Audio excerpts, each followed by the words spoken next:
जय श्री कृष्णा। राधे राधे दोस्तों, आज मैं आपको अधिक मास कथा अध्याय 5 सुनाने जा रही हूँ। ऐसा कोई भी पाप नहीं है इस संपूर्ण विश्व में जो इस अधिक मास का पालन करके पूर्ण श्रद्धा और निष्ठा से भगवान श्री हरि को समर्पित होकर उसके नष्ट ना किया जा सके। हमारे शास्त्र में बार बार वर्णन आता है कि यह पुरुषोत्तम मास के अंदर स्वयं भगवान श्री कृष्ण की शक्तियाँ छिपी हुई हैं और इसलिए यह अत्यंत शक्तिशाली मास है जो हमारे जघन्य पापों को भी एक क्षण में भस्म कर देने की क्षमता रखता है। और इसी अधिक मास या पुरुषोत्तम मास की प्रातः काल वेला में आपका स्वागत है।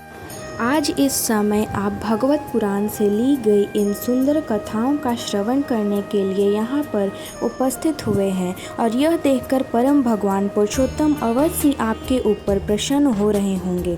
तो चलिए इस समय हम श्रवण कर रहे हैं पुरुषोत्तम मास की सुंदर पौराणिक कथाओं को। तो आइए हमारी इस कथा श्रृंखला को आगे बढ़ाएं और सुनते हैं आज की अधिक मास व्रत कथा।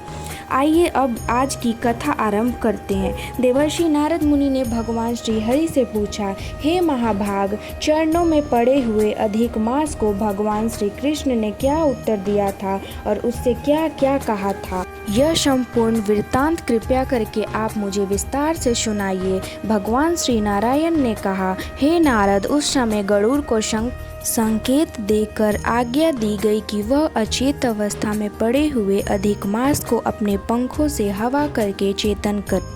अधिक मास अपनी चेतन अवस्था में आया और फिर से वही बात कहने लगा, हे स्वामी, मैं इस प्रकार का जीवन नहीं जी सकता, मैं आपकी शरण में आया हूँ, मुझे त्यागिए मत। यह कहकर भगवान ऋषिकेश अधिक मास से कहने लगे, हे पुत्र, अब तू शोक मत कर, उठ, मैं अवश्य तुम्हें इससे मुक्त करवाऊंगा। मुझे तुम्हारे दुख के निवारण हेतु एक युक्ति सूझी है वत्स, तू मेरे साथ योगियों को भी दुर्लभ ऐसे गोलोक वृंदावन में गोपजनों के मध्य में भगवान श्री कृष्ण मुरली मनोहर दीनानाथ भक्त वत्सल भगवान विराजमान है।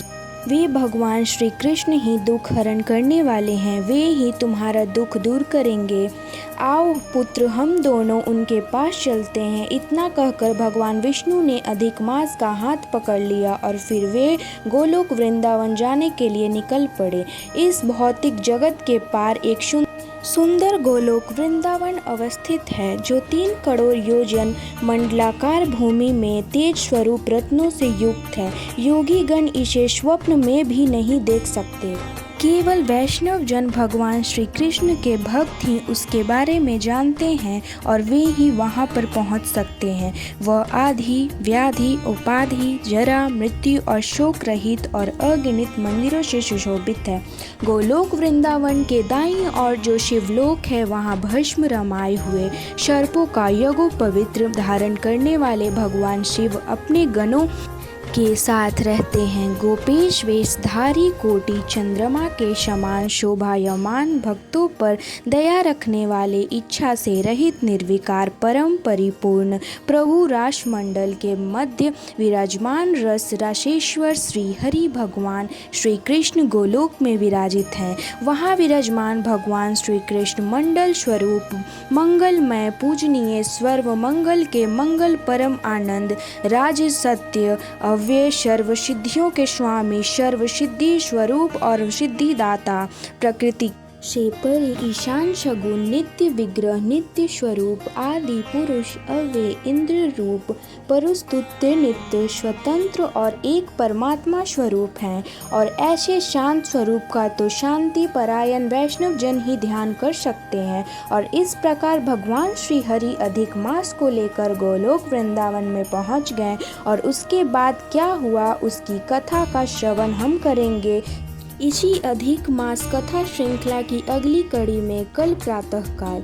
तो आपको ये वीडियो कैसा लगा? अगर ये वीडियो आपको अच्छा लगा हो तो कमेंट में जय श्री हरि लिखें और मेरे चैनल को लाइक करें, सब्सक्राइब करें और शेयर करें ताकि मैं और ऐसे वीडियो आपके लिए लाती रहूं।